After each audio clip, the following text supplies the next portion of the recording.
Our world, warm, comfortable, familiar. But when we look up, we wonder, do we occupy a special place in the cosmos? Or are we merely a celestial footnote? Is the universe welcoming or hostile? We could stand here forever wondering. Or we could leave home on the ultimate adventure.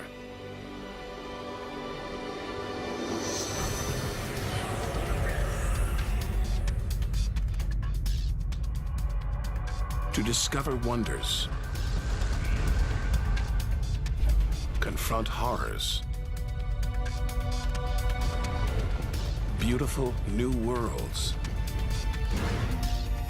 malevolent dark forces,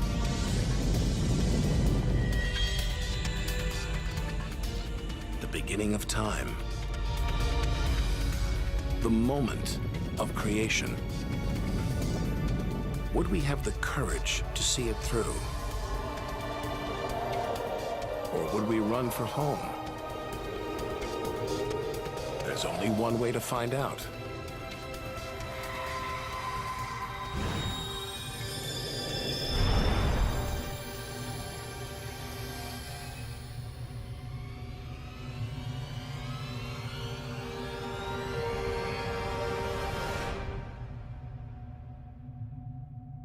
Our journey through time and space begins with a single step. At the edge of space, only 60 miles up, just an hour's drive from home. Down there, life continues. The traffic is awful, stocks go on trading, and Star Trek is still showing.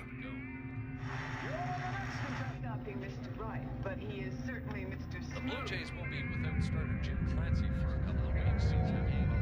This morning. When we return home, if we return home, will it be the same? Will we be the same?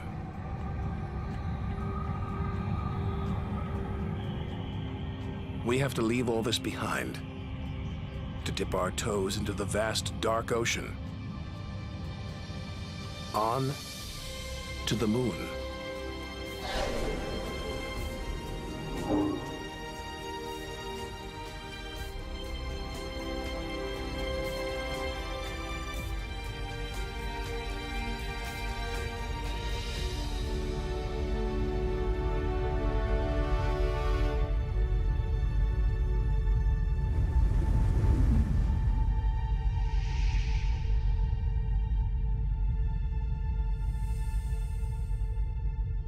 Dozens of astronauts have come this way before us. 12 walked on the moon itself. Just 250,000 miles from home. 3 days by spacecraft.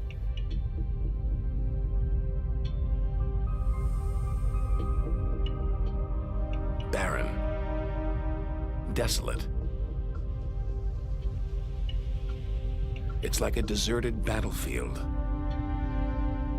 but oddly familiar. So close, we've barely left home.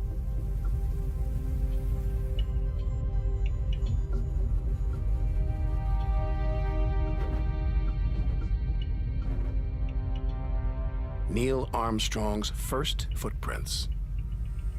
Looks like they were made yesterday. There's no air to change them. They could survive for millions of years. Maybe longer than us.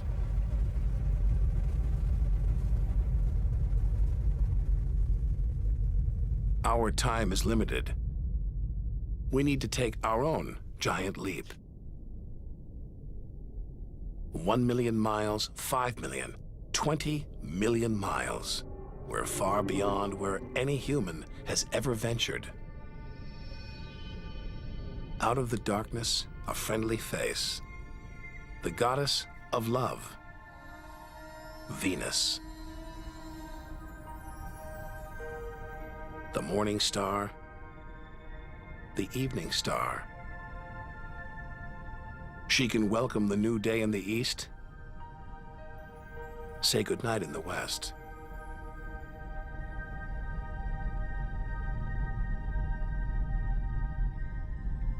A sister to our planet, she's about the same size and gravity as Earth. We should be safe here. But the Venus Express space probe is setting off alarms. It's telling us these dazzling clouds, they're made of deadly sulfuric acid. The atmosphere is choking with carbon dioxide.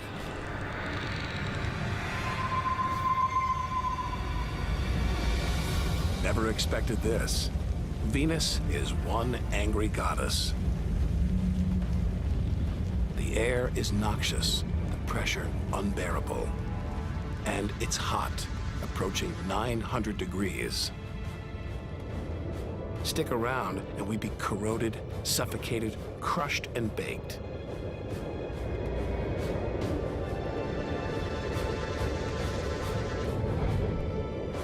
Nothing can survive here.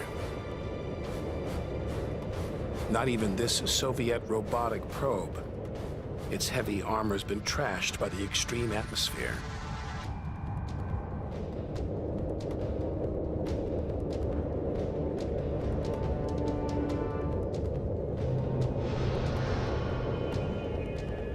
So lovely from Earth, up close, this goddess is hideous.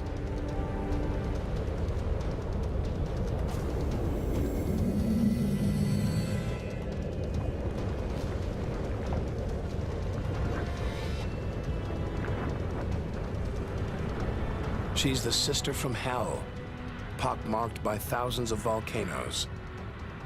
All that carbon dioxide is trapping the sun's heat. Venus is burning up. It's global warming gone wild.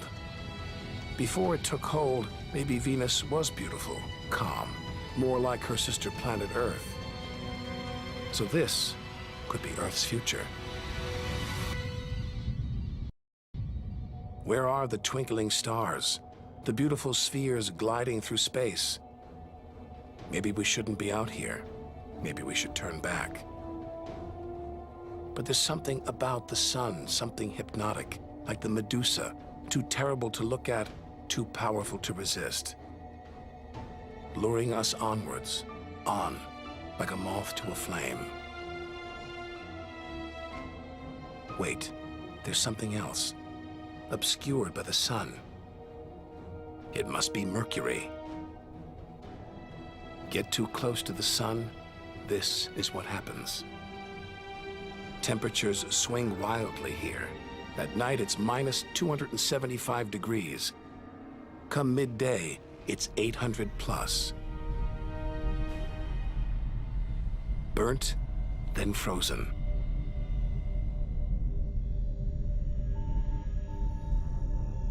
The Messenger space probe is telling us something strange. For its size, Mercury has a powerful gravitational pull.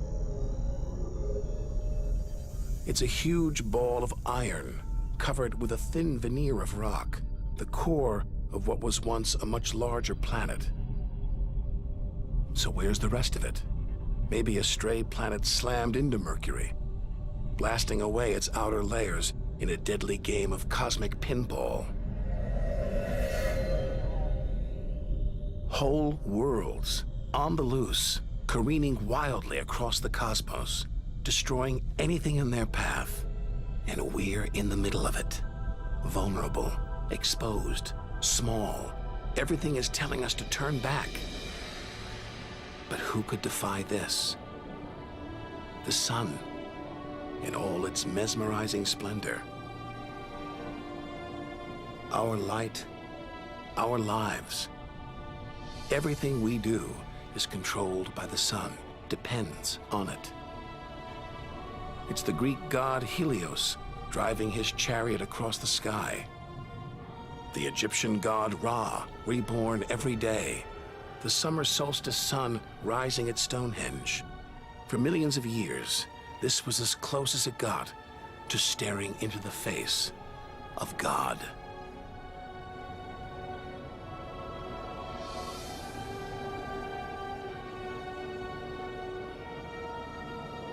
It's so far away. If it burned out, we wouldn't know about it for 8 minutes. It's so big, you could fit 1 million Earths inside it.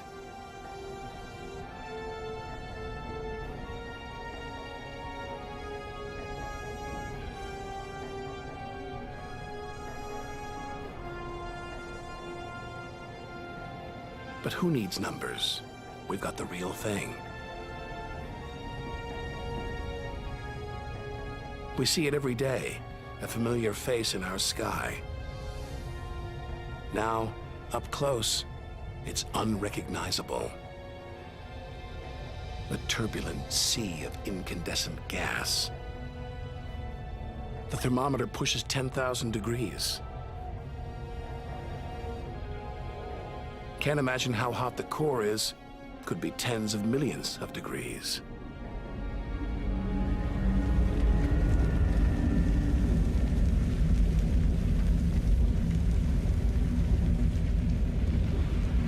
Hot enough to transform millions of tons of matter into energy every second.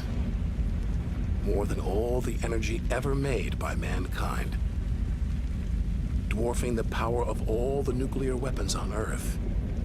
Back home, we use this energy for light and heat. But up close, there's nothing comforting about the sun.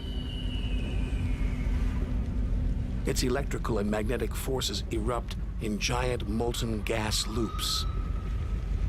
Some are larger than a dozen Earths, more powerful than 10 million volcanoes.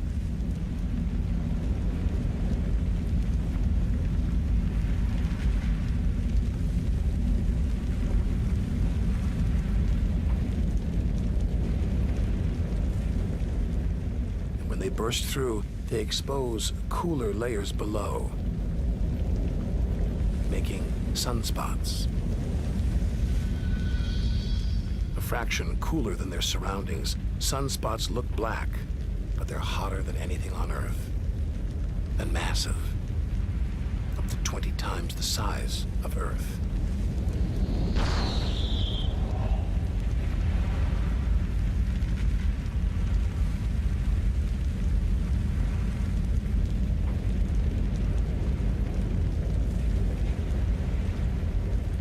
But one day, all this will stop. The sun's fuel will be spent.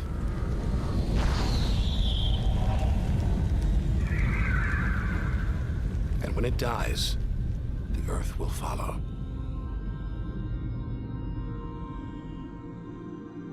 This God creates life, destroys it, and demands we keep our distance.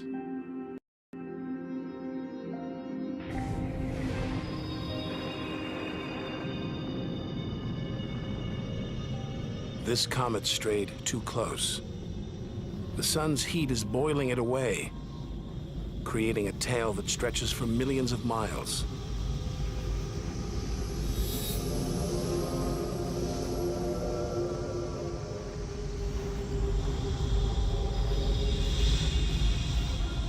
It's freezing it here. There's no doubt where this comet's from, the icy wastes of deep space.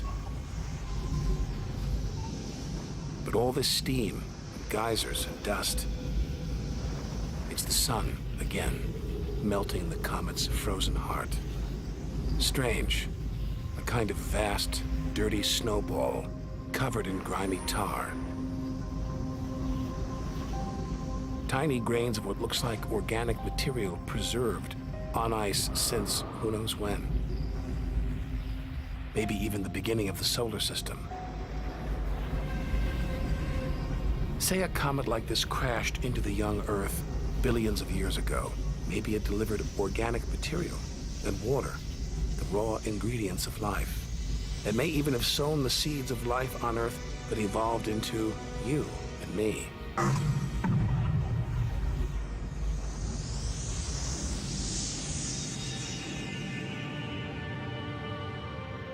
But say it crashed into the Earth now. Think of the dinosaurs, wiped out by a comet or asteroid strike. It's only a question of time. Eventually, one day, we'll go the way of the dinosaurs.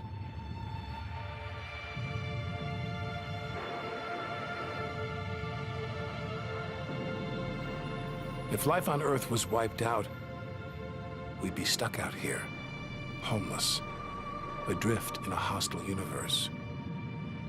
We need to find another home. Among the millions, billions of planets, there must be one that's not too hot, not too cold, with air, sunlight, water, where, like Goldilocks, we could comfortably live.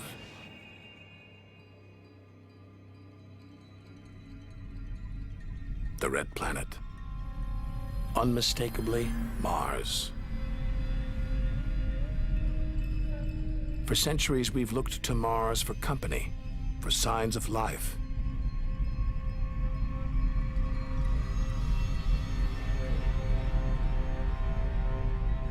Could there be extraterrestrial life here? Are we ready to rewrite the history books, to tear up the science books, to turn our world upside down? What happens next could change everything.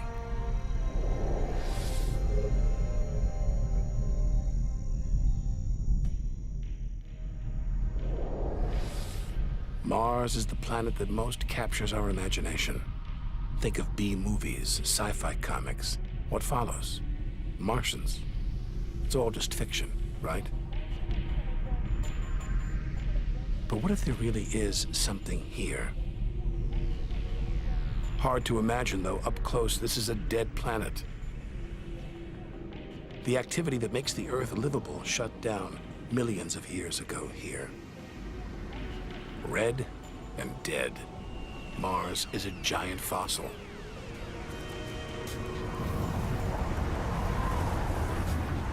Wait. Something is alive. A dust devil. A big one. Bigger than the biggest twisters back home. There's wind here. And where there's wind, there's air. Could that air sustain extraterrestrial life?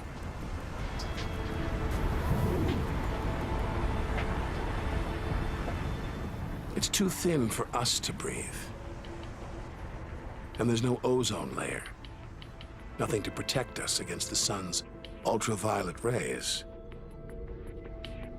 There is water, but frigid temperatures keep it in a constant deep freeze. It's hard to believe anything could live here. Back on Earth, there are creatures that survive in extreme cold, heat, even in the deepest ocean trenches. It's as though life is a virus. It adapts, spreads. Maybe that's what we're doing right now, carrying the virus of life across the universe. Even in the most extreme conditions, life usually finds a way. But on a dead planet, with no way to replenish its soil, no heat to melt its frozen water,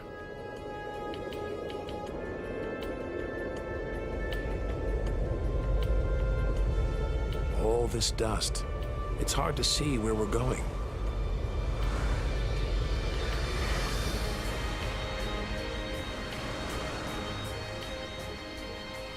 Olympus Mons, named after the home of the Greek gods, a vast, ancient volcano, 3 times higher than Everest. There's no sign of activity. Since its discovery in the 1970s, it's been declared extinct. Hang on. These look like lava flows, but any sign of lava should be long gone, obliterated by meteorite craters. Unless this monster isn't dead, just sleeping. There could be magma flowing beneath the crust right now, building up, waiting to be unleashed.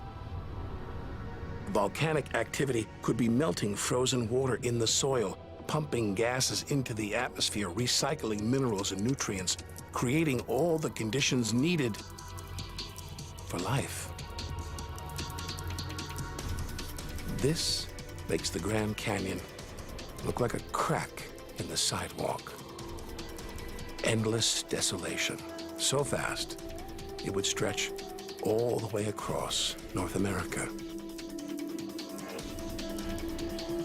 But here, signs of activity, erosion, and what looks like dried up riverbeds. Maybe volcanic activity melted ice in the soil, sending water gushing through this canyon. Underground volcanoes could still be melting ice, creating water. And where there's water, there could be life.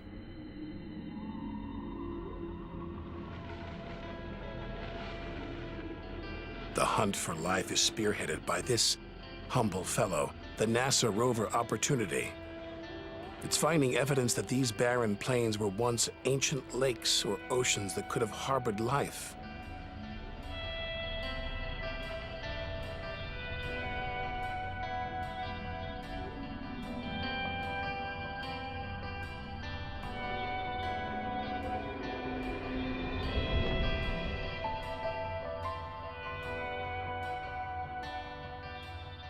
Look at those gullies. Probes orbiting Mars keep spotting new ones. More proof that Mars is alive and kicking. That water is flowing beneath its surface right now. Water that could be sustaining Martian life.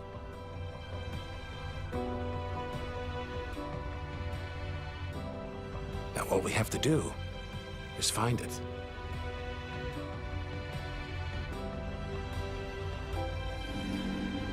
Maybe we've already found what we're looking for on Earth. Some think that life started here and then migrated to Earth. An asteroid impact could have blasted fragments of Mars, complete with tiny microbes, out into space and on to the young Earth, where they sowed the seeds of life. No wonder we find Mars fascinating. This could be our ancestral home.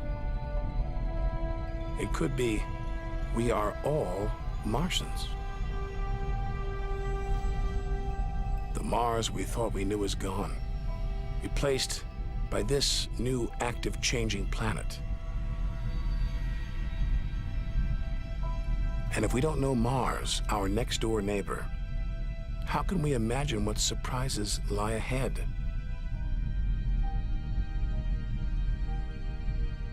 Our compass points across the cosmos, back in time 14 billion years, to the moment of creation.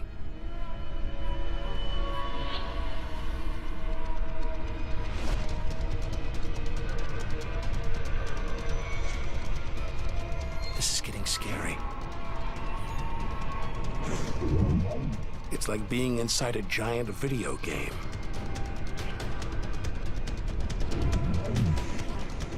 These are all too real. Asteroids, some of them hundreds of miles wide.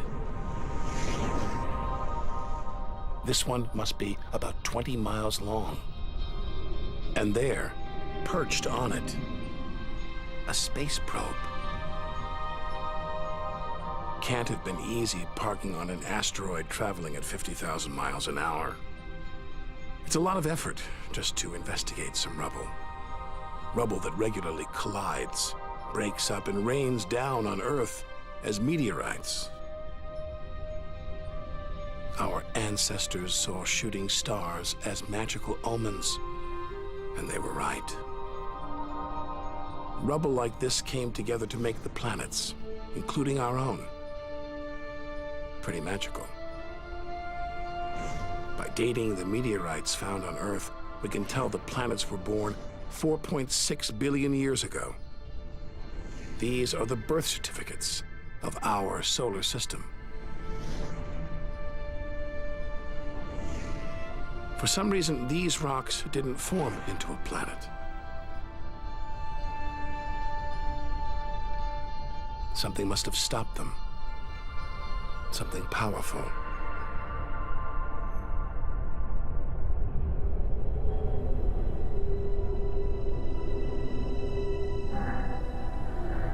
Jupiter. What a monster. At least 1,000 times bigger than Earth, so vast you could fit all the other planets inside it. Something this massive dominates its neighbors. Its gravity is pulling the asteroids apart.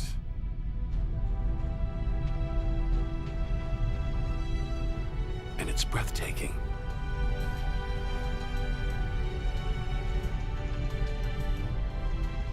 But this beauty is a beast. It's almost all gas.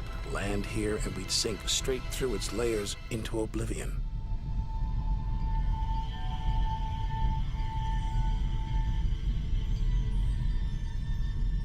And Jupiter's good looks, the product of ferocious violence. It's spinning at an incredible rate, whipping up winds to hundreds of miles an hour, contorting the clouds into stripes, eddies, whirlpools. And this, the legendary Great Red Spot. The biggest, most violent storm in the solar system. At least 3 times the size of Earth, it's been raging for over 300 years. All these churning clouds must have sparked an electrical storm. Just one bolt is 10,000 times more intense than any at home.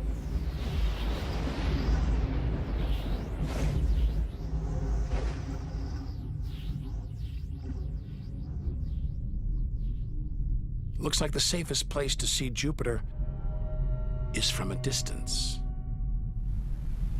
Up there at the poles, those dancing lights, they're like the auroras back home.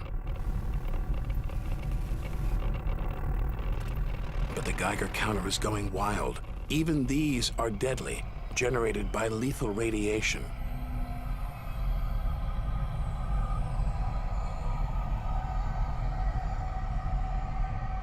Out here, nothing is what it seems. The universe is full of terrors, traps,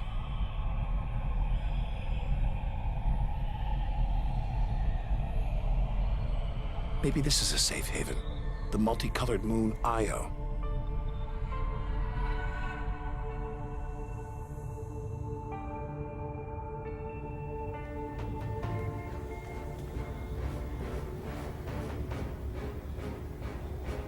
Wrong.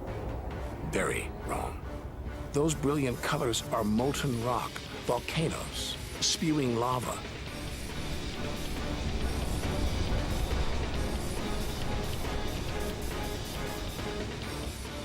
Our journey across the universe is turning into a struggle for survival. We've got to hope that if we outlast the dangers, we'll be rewarded by wonders beyond imagination.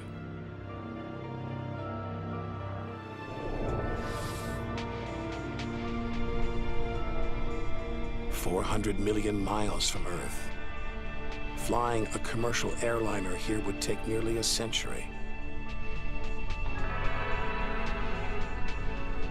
What a weird-looking place. And yet, strangely familiar. A bit like the Arctic, with all that ice, all those ridges and cracks.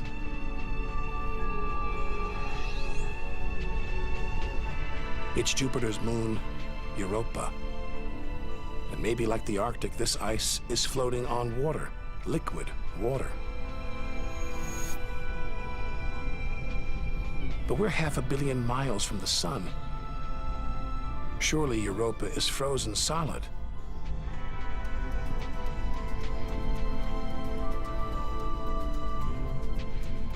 Unless Jupiter's gravity is creating friction deep inside, heating the ice into water, allowing life to develop in the waters beneath its frozen crust. We might be feet away from aliens. From a whole ecosystem of microbes, crustaceans, maybe even squid. The only thing between us and the possibility of alien life, this layer of ice. But until we send a spacecraft to drill here, Europa's secrets will remain beyond reach.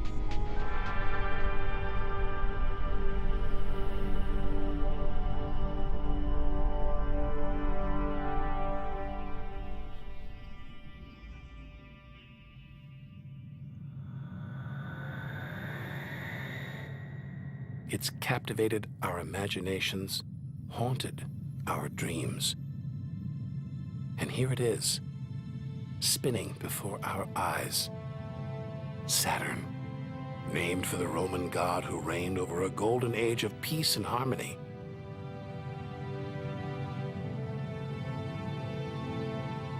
This planet's a giant ball of gas, so light it would float on water. Its spectacular rings would stretch almost from Earth to the moon.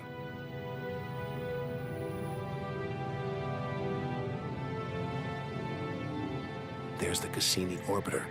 It's picking up ghostly radio emissions, probably generated by auroras around Saturn's poles. This is the real music of the spheres. Cassini's telling us where these rings came from. They're the remnants of a moon shattered by Saturn's gravitational pull. Incomparable beauty from total destruction.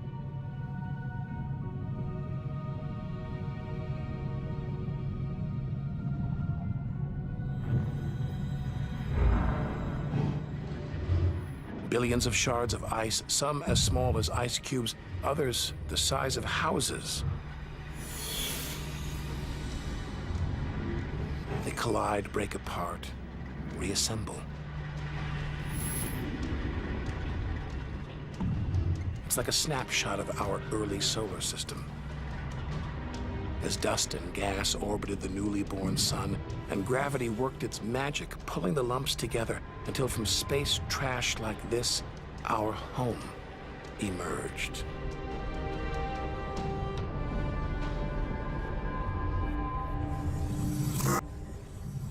We could stay here forever.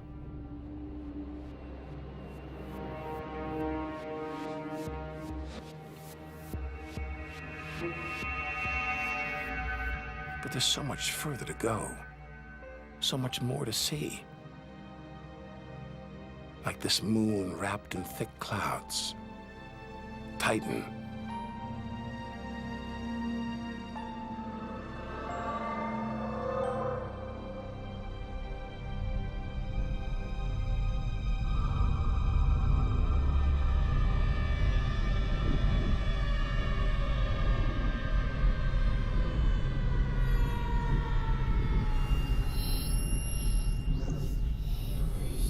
There's an atmosphere down here. There's wind, rain, even seasons. Rivers, lakes, and oceans. It looks so familiar, so similar to Earth.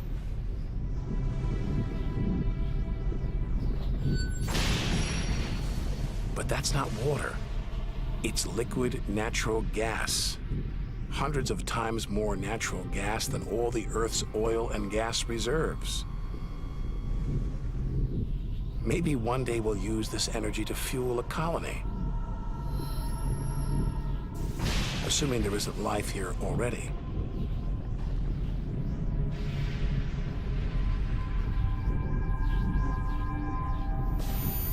The Huygens space probe is here to find out.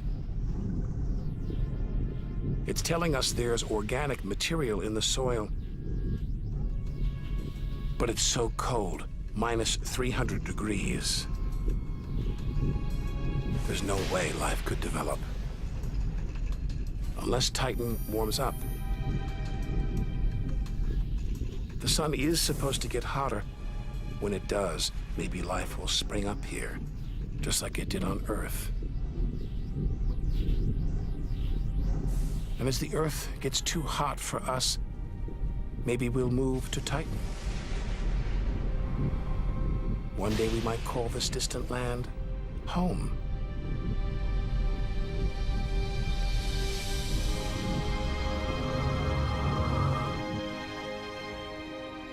Home. We're at least 700 million miles away now.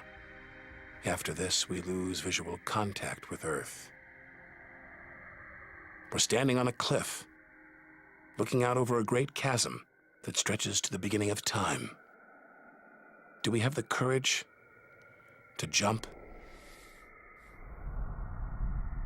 We're in the solar system's outer reaches. Unseen from Earth, unknown for most of history. It's like diving into the depths of the ocean.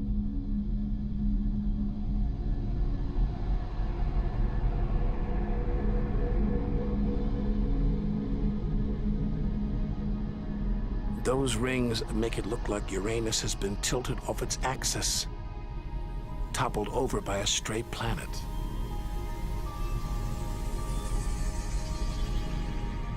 It's eerie out here. Already beginning to feel small, lonely. Maybe this is how we'll feel at the edge of the universe.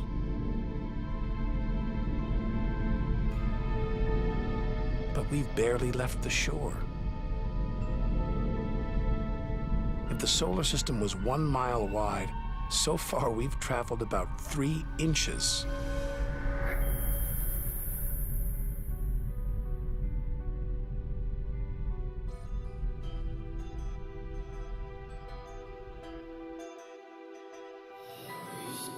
Out of the deep, another strange beast, the god of the sea, Neptune.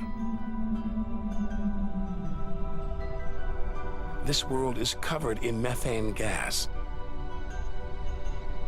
and a storm as big as Earth, whipped up by savage 1,000-mile-an-hour winds. Back home, it's the sun that drives the wind. But Neptune's far away. Something else must be creating these ferocious winds. But what? We know very little about our own solar system.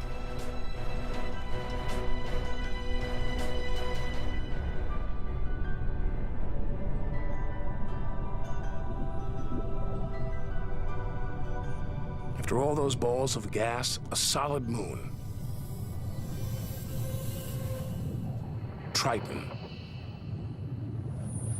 Solid, but not stable. Just look at those geysers, cosmic smokestacks, pumping out strange soot. And this moon is revolving around Neptune in the opposite direction of the planet's spin. A cosmic battle of wills that this angry moon is destined to lose. Neptune's massive gravity is pulling on Triton, slowing it down, reeling it in. One day, it will be ripped apart by Neptune. And that's it. No more moons, no more planets in our solar system. It's getting colder. We're getting further from the sun, slipping from the grip of its gravitational tentacles. But this isn't a void. It's teeming with frozen rocks, like Pluto. Until recently, we thought Pluto was alone. Beyond it, nothing. We were wrong. More frozen worlds. Discoveries so new nobody can agree what to call them. Plutinos, ice dwarfs, cubewanos. Our solar system is far more chaotic and strange than we had imagined. Now we're 8 billion miles from home. The most distant thing ever seen that orbits the sun. Another small, icy world, Sedna, discovered in 2003. Its orbit takes 10,000 years to complete.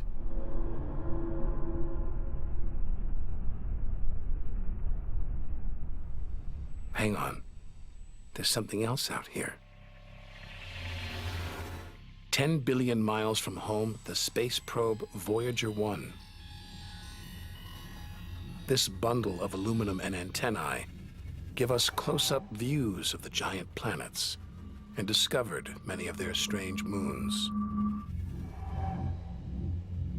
It's traveling 20 times faster than a bullet, sending messages home.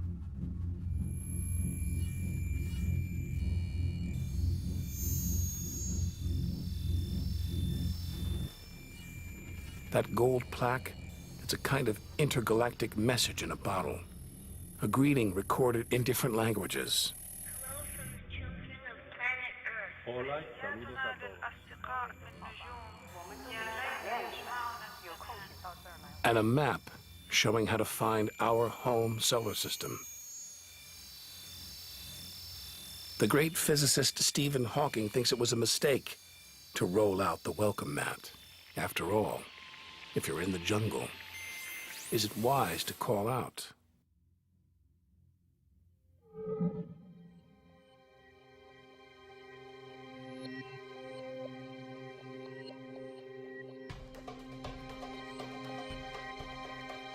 These comets look like the ones we saw earlier. There's a theory that the raw materials for life began out here on a rock like this until something dislodged it, sending it hurtling towards the Earth. And seeing all this ice, maybe comets carried water to Earth too. The water in the oceans, in your body. All from this distant celestial ice machine.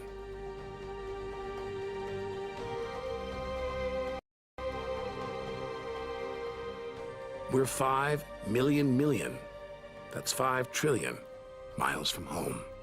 But this is still only a baby step. Ahead, trillions of miles, billions of stars. Time to stop looking back and start looking ahead. To step out into the big wide universe.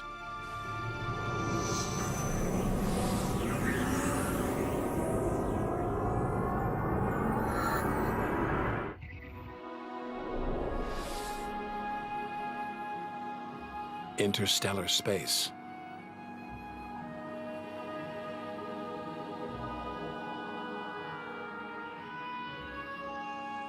Billions of stars like our own sun, many with planets, many of those with moons.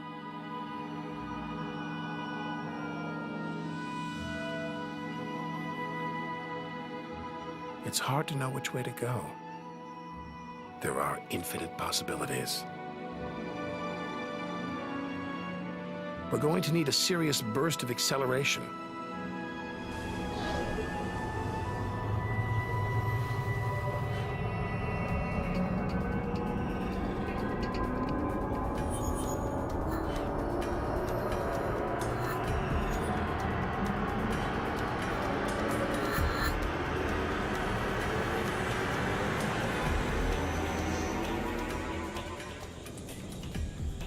$25 trillion miles from home. A 150,000-year ride in the space shuttle. And we've only just reached the first solar system beyond our own. Alpha Centauri. Not one, but 3 stars, spinning around each other, locked in a celestial standoff. Each star's gravity attracting the other, their blazing orbital speed keeping them apart.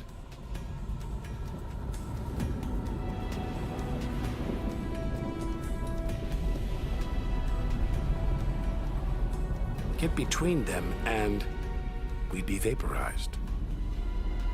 Trillions of miles from home. So far that miles are becoming meaningless. Out here we measure in light years. Light travels 6 trillion miles a year, so we are over 4 light years from home. Distances so vast, they're mind-boggling.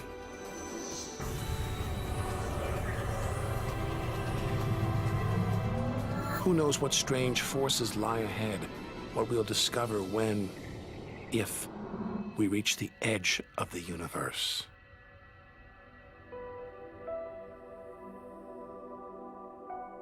Ten light years from Earth, the star Epsilon Eridani. Spectacular rings of dust and ice, and somewhere in there planets forming out of the debris, being born before our eyes.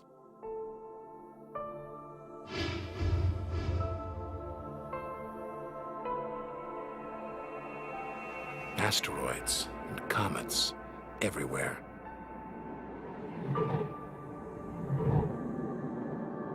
We could almost be looking at our own solar system billions of years ago, with comets delivering the building blocks of life to these young planets.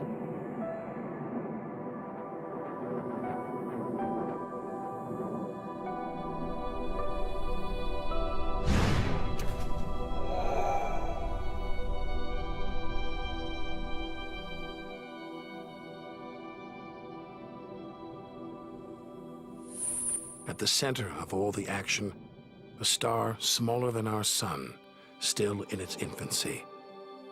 Any life in this solar system would be primitive at best.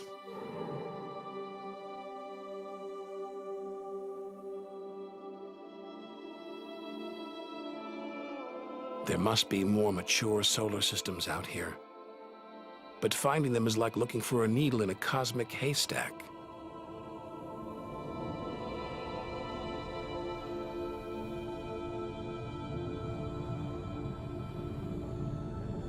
"20 light years from Earth. Star Gliese 581.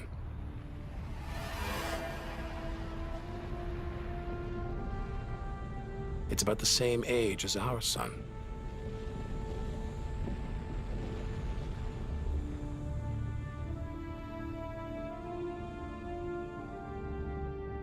This planet is just the right distance from its sun. Any closer and water would boil away. Any further, and it would freeze. Ideal conditions for life to emerge.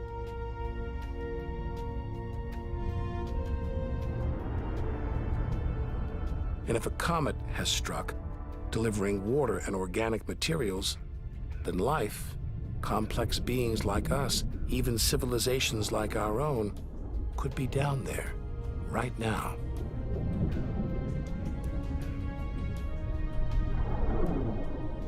They could be tuning into our TV signals, watching shows from 20 years ago. And here's your host, Joe Duffy.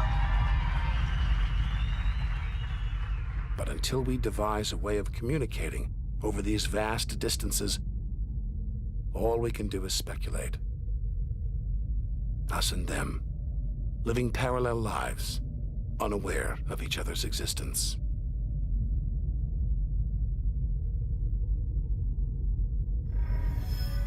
Unless life has come and gone.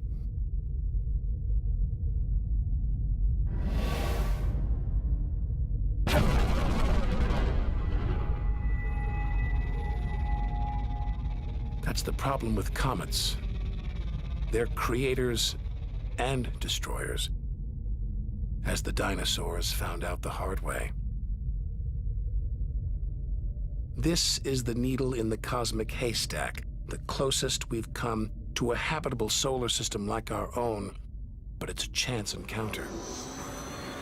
There could be hundreds, millions more solar systems like this out there, or none at all.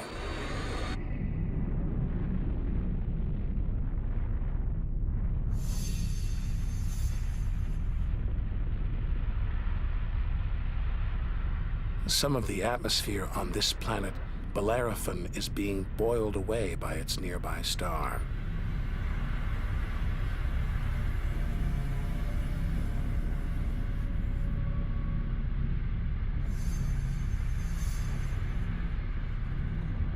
From Earth, we can't see planets this far out.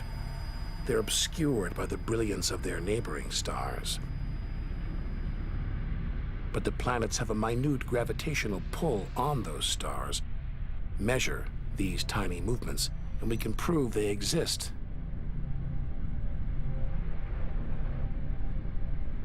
That's how we tracked down Bellerophon in the 1990s. And hundreds of other distant planets.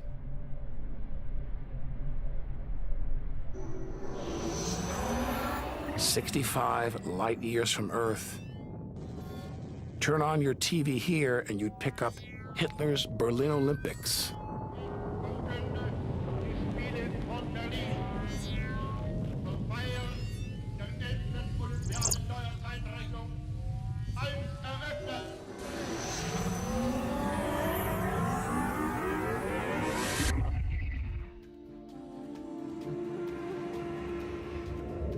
The twin stars of Algol, known to the ancients as the Demon Star.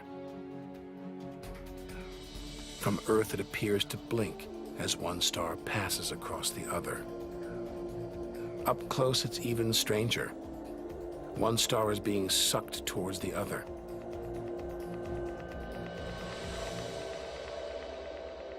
Almost 100 light years from home, faint whispers from one of the first ever radio broadcasts. We appreciate it if anyone hearing this broadcast would communicate with us. We are very anxious to know how far the broadcast is reaching.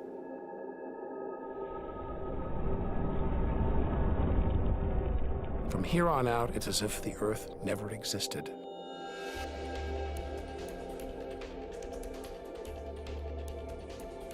Feels like a lifetime since we stood on that beach, looking up at the sky, wondering where and how we fit in. We've learned one thing for sure. The universe is too bizarre, too startling, for us to guess what lies ahead.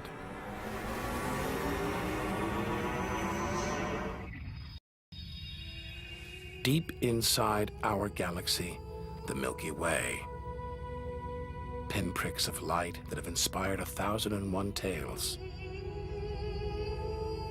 The Seven Sisters, the daughters of the ancient Greek god Atlas, transformed into stars to comfort their father as he held the heavens on his shoulders.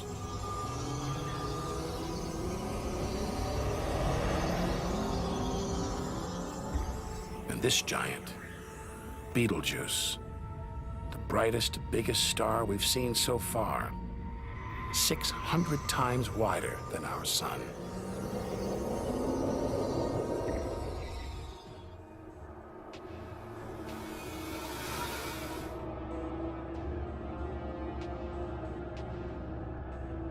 But this, it's not a star,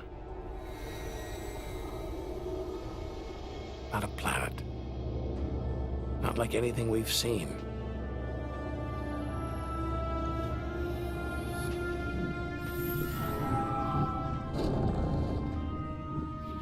A ghostly specter more than 1,300 light years from Earth. Orion's dark cloud. Dust and gas shrouding us.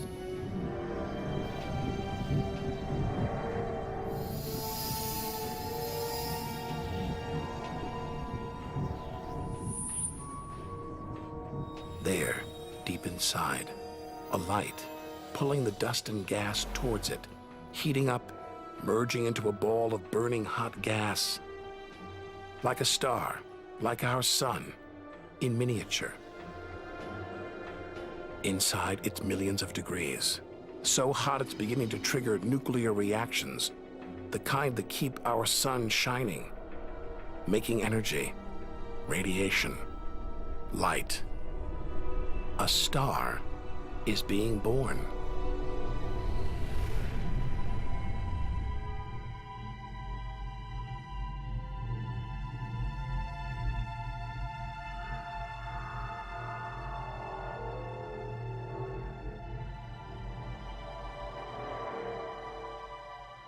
Orion's dark cloud is a vast star factory.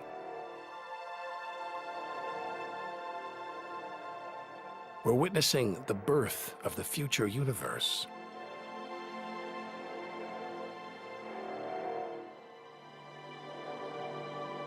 We've come to expect destruction, but this is one of the universe's greatest acts of creation: star birth.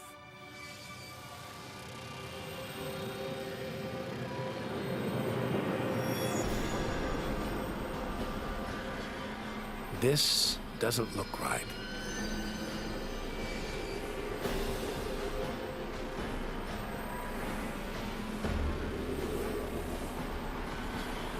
Jets of gas exploding out with tremendous force, blasting dust and gas out for millions of miles.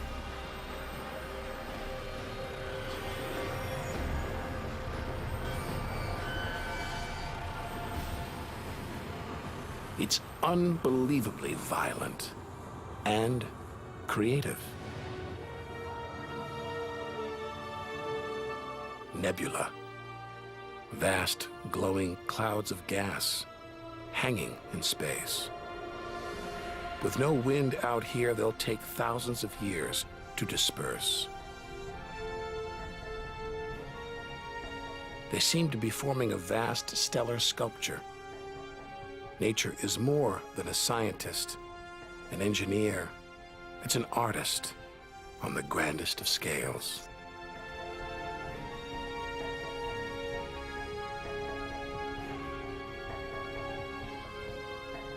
And this is a masterpiece.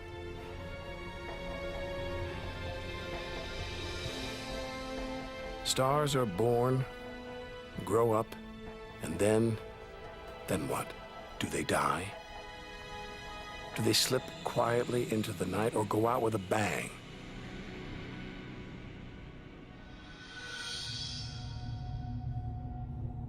Somewhere between here and the edge of the universe lies the answer.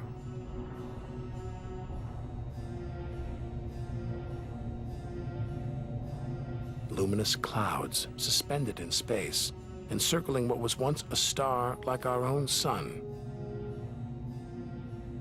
All that's left of it are these brightly colored gases, elements formed by nuclear reactions deep inside, released into space on its death.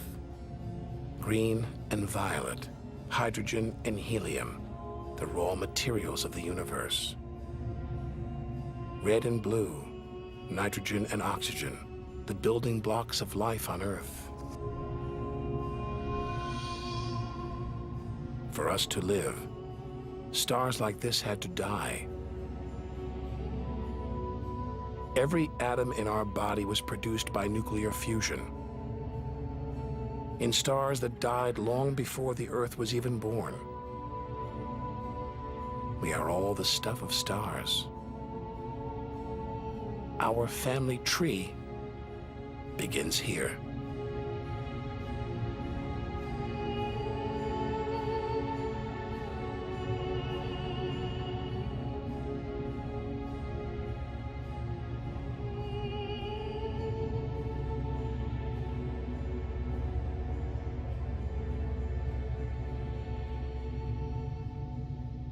At its heart, the ghost of a star. A white dwarf. White, hot, small, but unbelievably dense. In the star's dying moments, its atoms fused and squeezed together, making it so dense that just a teaspoon of this white dwarf would weigh 1 ton.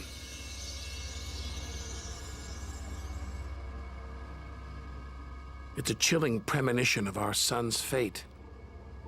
6 billion years from now, it'll become a white dwarf. Its death will herald the end of life on Earth. Makes you wonder how many other worlds have come and gone. Celestial stories left untold. Lost forever. But the greatest story of them all is still to be told. We must go back through time to the very first chapter to learn how the universe began.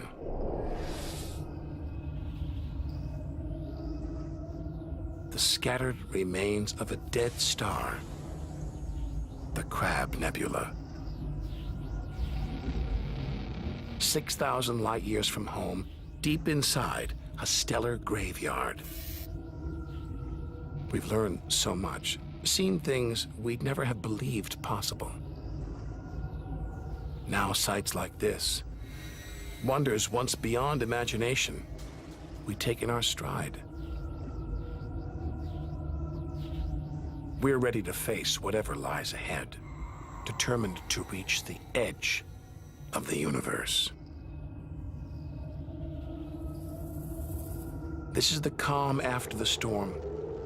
After a massive explosion, a supernova that turned a star into dust and gas.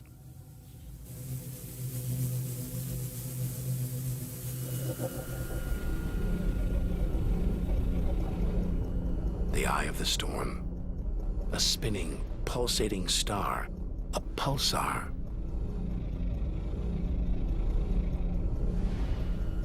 Gravity has squeezed the giant star's core down to this. It's just 12 miles across, unimaginably dense. One pinhead of this would weigh hundreds, maybe millions of tons.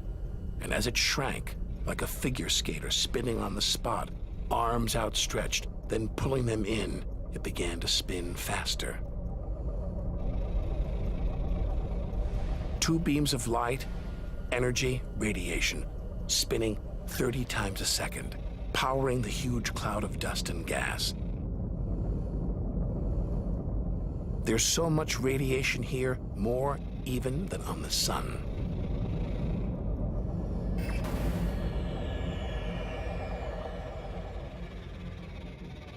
That was easily the deadliest thing we've encountered so far.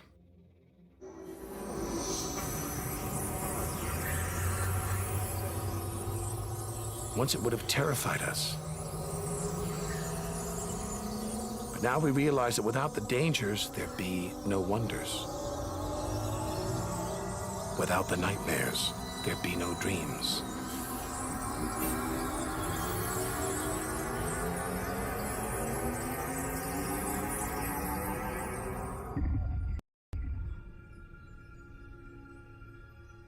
Getting a strange sensation.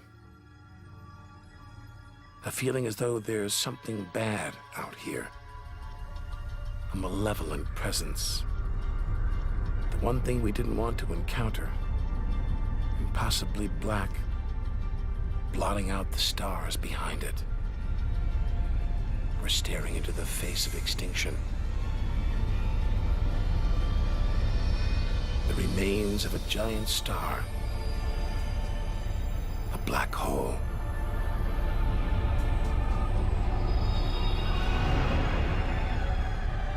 Far denser than a pulsar. And impossible to resist.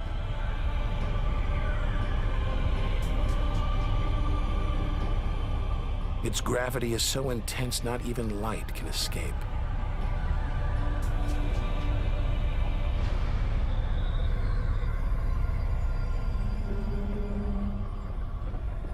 This asteroid, it's a lump of solid rock, but it's actually stretching, being dragged towards the gaping hole. Inside, there's no matter as we know it. No time, no space. All the rules of physics collapse.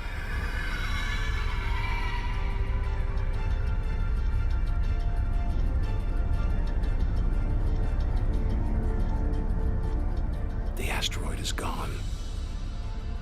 Nobody really knows where. This is the edge of human understanding. There could be millions of black holes creeping around our galaxy, more perhaps than all the stars in the sky. But we wouldn't see them until it was too late.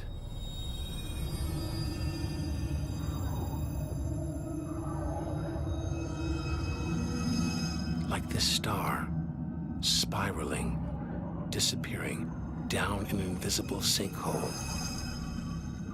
Who's to say we don't live inside a vast black hole? That the whole universe isn't inside one right now, inside another universe. Think about it for too long and your mind reels. Sometimes it feels like the more we see, the less we know.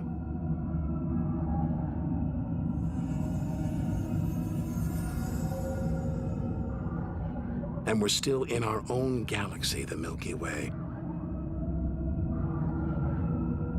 The vastness of the universe beyond still lies ahead. The wonders, the dangers, the secrets, they're out there, waiting to be discovered.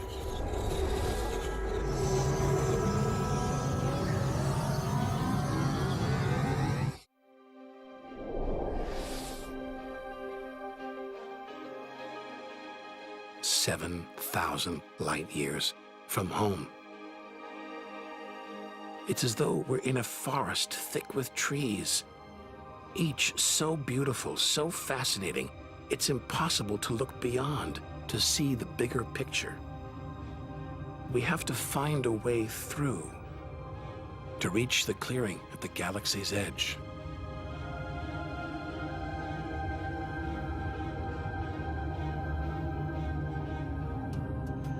But faced with sights like this, it's hard to leave.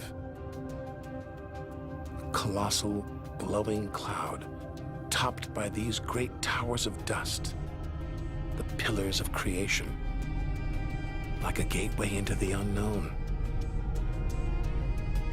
A star factory packed with embryonic star systems,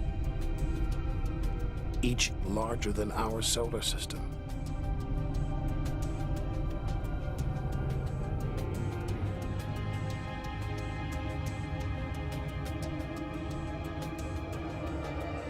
We have to resist its siren song, tear ourselves away, to carry on towards the edge of the galaxy.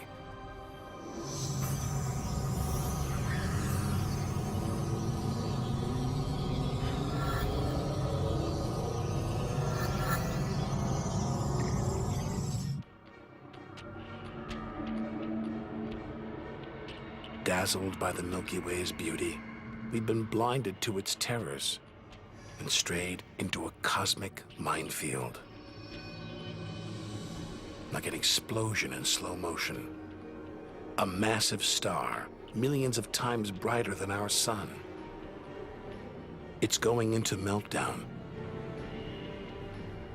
The fuel that sustains it is running out, the nuclear reactions that power it winding down. We're watching its death throes.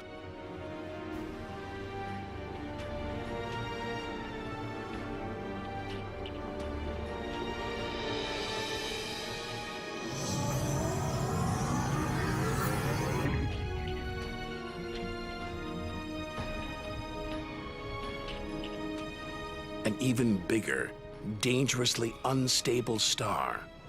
But this one's about to explode. And when a star this big dies, it's 100 times more violent than a supernova. We've stumbled into the most violent star death of all, a hypernova.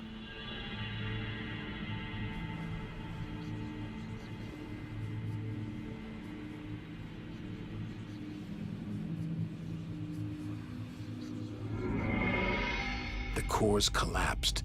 It's becoming a black hole.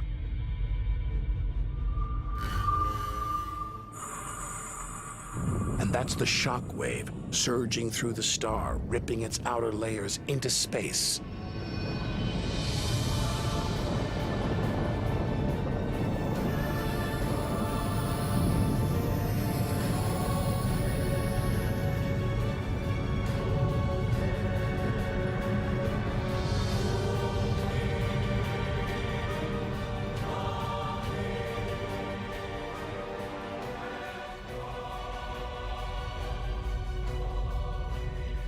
Deadly hypernovas, frozen comets, scorched planets, white dwarfs, red giants.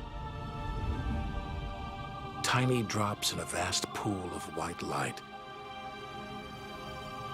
Our home galaxy, the Milky Way. We wanted to know where we fit in. Here's our answer.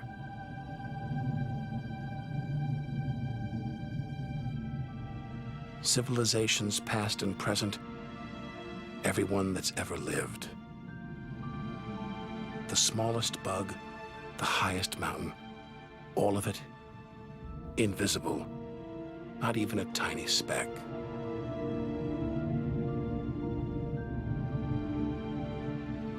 Our home is a minor planet orbiting an insignificant star.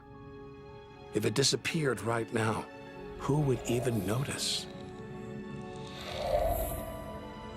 And yet, so far we've found nowhere else we would rather live, nowhere we could live. It's only now, far from home, that we're beginning to truly appreciate it.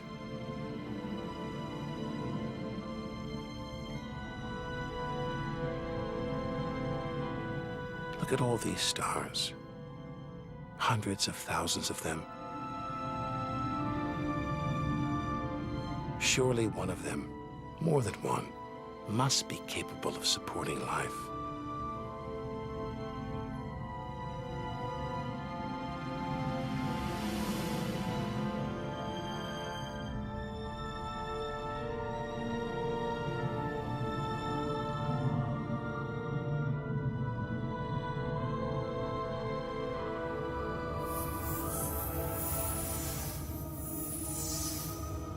Maybe here in this swarm of stars, the Great Cluster. Back in the 1970s, astronomers sent a message in this direction, detailing the structure of our DNA and our solar system's location. But the message won't arrive here for another 25,000 years.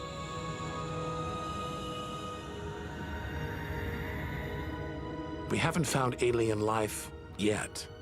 But neither have we found any reason to believe it isn't out there, somewhere. There's an equation devised to estimate the number of other advanced civilizations.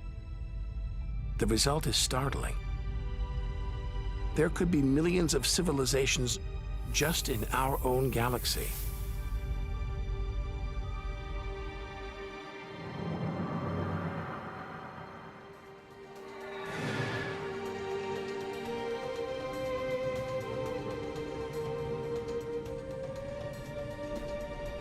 Everything we've seen so far is inside the Milky Way. Now we're ready to leave our home galaxy, to enter intergalactic space. Here's our chance to solve the ultimate mystery and experience the moment of creation.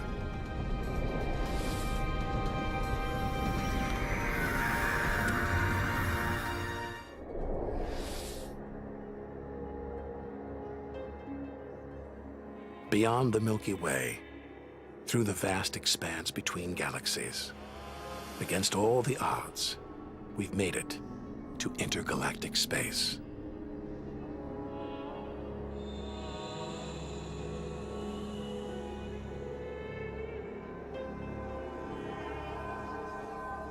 Out here, there's no horizon in sight. Even the closest galaxies are hundreds of thousands of light years away. The remains of galaxies ripped apart by the Milky Way's huge gravitational pull, scattered among nothing.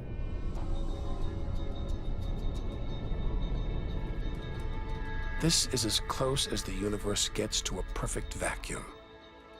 But even this isn't totally empty. There are thin wisps of gas, fine traces of dust, and something else. Dark matter.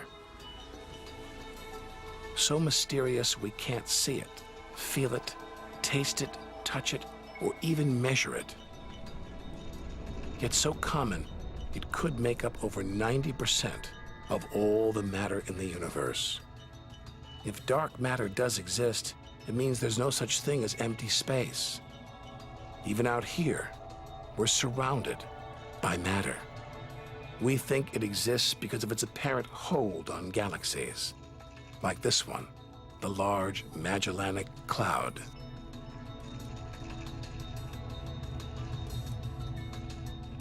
A 6 billion year journey in today's fastest spacecraft. 160,000 light years from the Milky Way at the edge of its gravitational reach. This galaxy should spin off into space, but something is holding it here. Something invisible, powerful. Dark matter. Stars. Clusters of stars. Nebulae.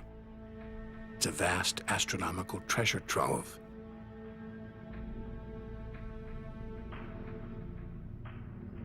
Look at this.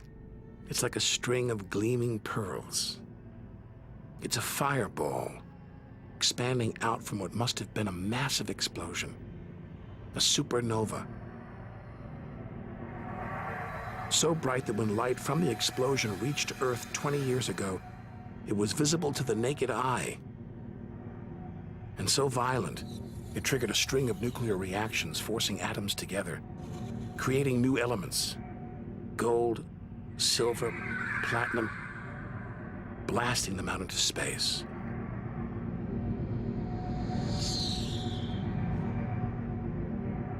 The gold in the ring on your finger was forged in a massive supernova like this, trillions of miles away, billions of years ago. Before we left home, the universe seemed separate. Something out there, up in the sky. But now we know better. We are the universe, and it is within us.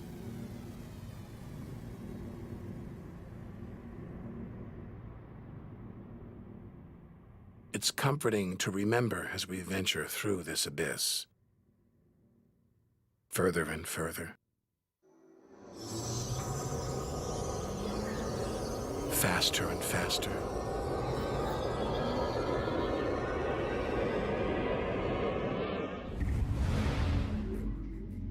The Andromeda Galaxy, 2.5 million light years away.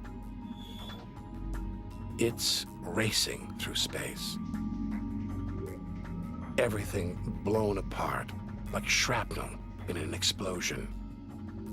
We're seeing this galaxy as it was when our ape-like ancestors first walked on the African plains.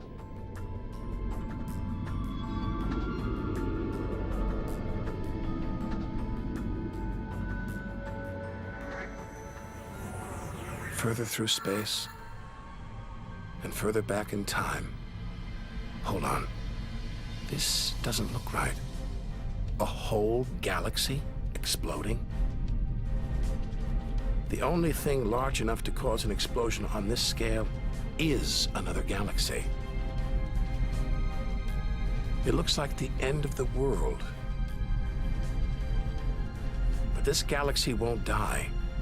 It'll be reborn. A new shape, perhaps even new stars, as dust and gas collide, creating friction, shock waves, triggering the birth of stars.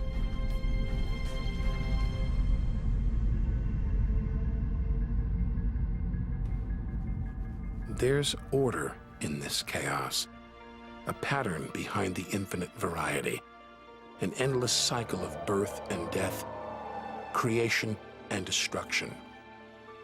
It's a pattern woven through the vast fabric of space that binds each of these galaxies. There are billions of galaxies, each with billions, even trillions of stars. Maybe more stars than there are grains of sand on all the beaches on Earth.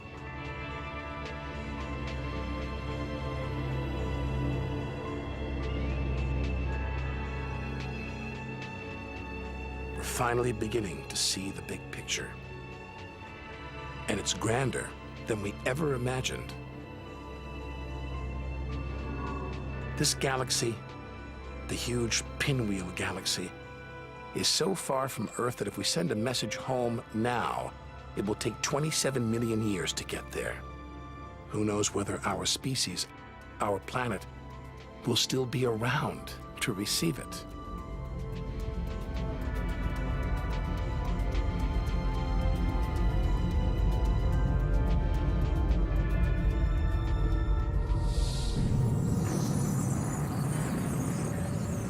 travel on, back through time. Past the point where the dinosaurs were wiped out. Past the moment where the first creatures crawled onto land.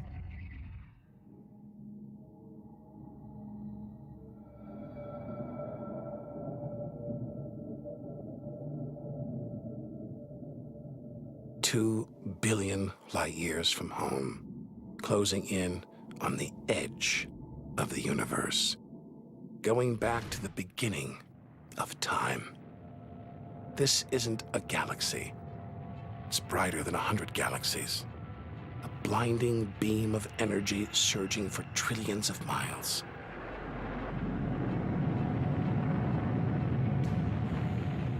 Something this big, this bright, must be incredibly powerful. Experience tells us, out here, power equals danger. It looks like a quasar, the deadliest thing in the universe. Our journey could be over.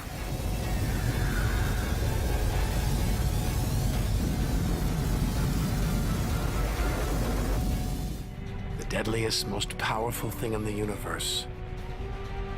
A quasar. A swirling cauldron of superheated gas.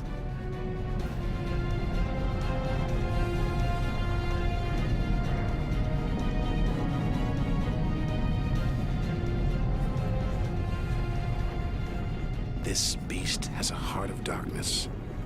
A supermassive black hole as heavy as 1 billion suns.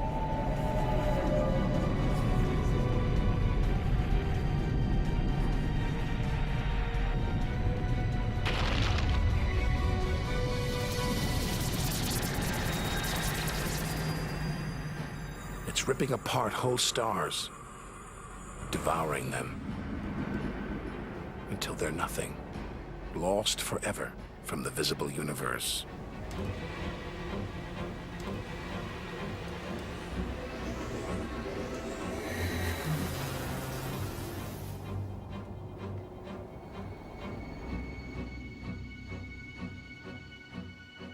We think, we hope, we pray we've seen the worst the universe can throw at us, but no one can know what lies ahead.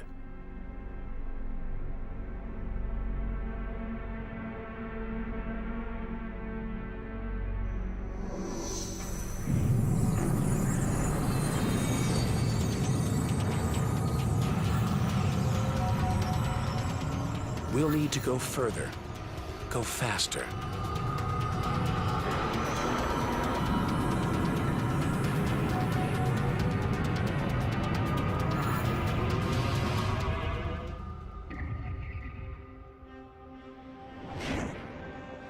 $8 billion light years from home, more galaxies.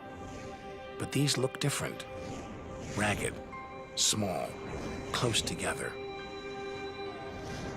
We're so far back in time, we're seeing these galaxies as they were before the Earth was born. They're still young, still growing. We're getting close to where and how it all began.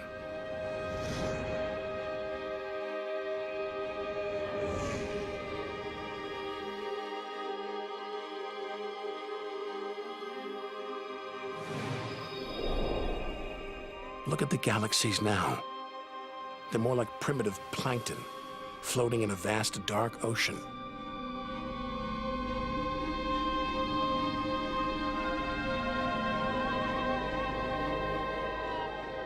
Clouds of dust and gas, dancing, twirling, merging to make embryonic galaxies.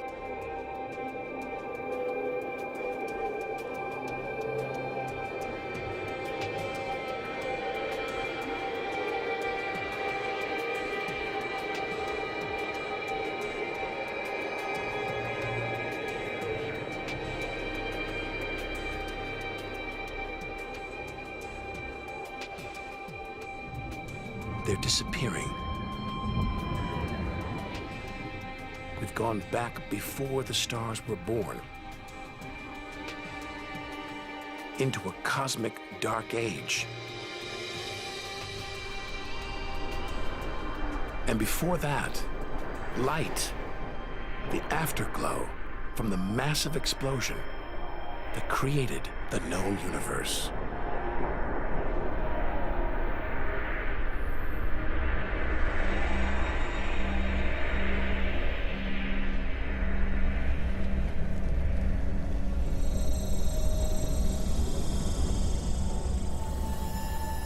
This is it.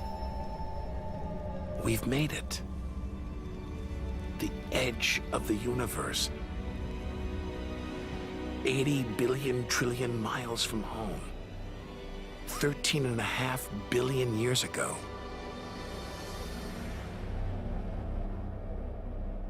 The very instant of the Big Bang, the most violent, most creative moment in history. Everything that's ever happened follows from this moment.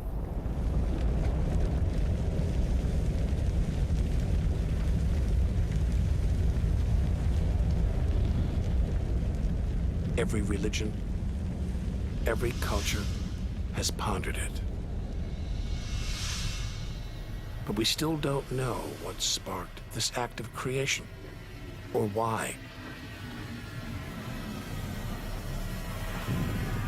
This is where our journey ends,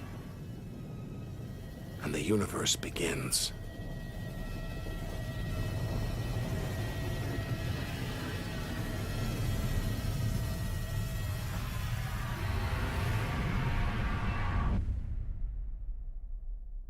An infinitely hot, small, dense point erupts.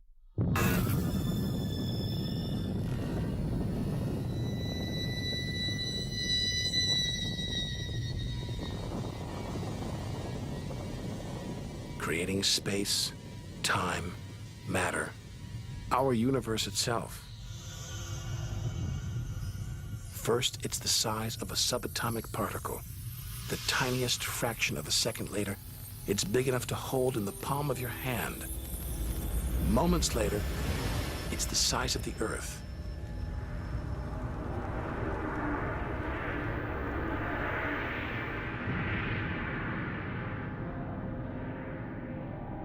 Today, the light from the Big Bang is still spreading out. You can hear it as a radio hiss. See it as television static.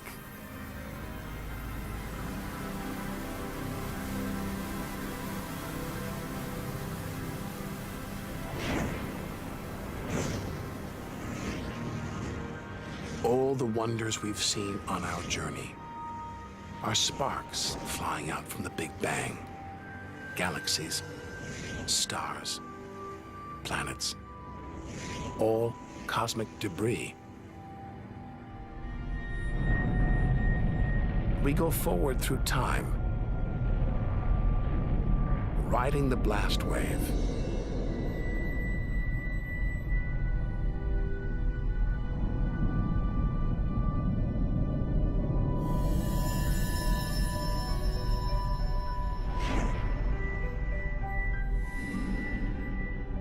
Until we reach another cooling cinder swirling in the afterglow of the Big Bang.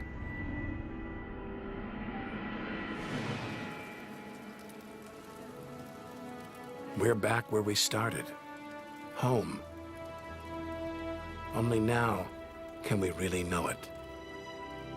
Smaller, more fragile than we ever imagined. Destined to die, swallowed by a dying sun. But we shouldn't despair. We should rejoice. We've managed to experience the wonders of the universe. We should celebrate our achievements and enjoy our moment in the sun.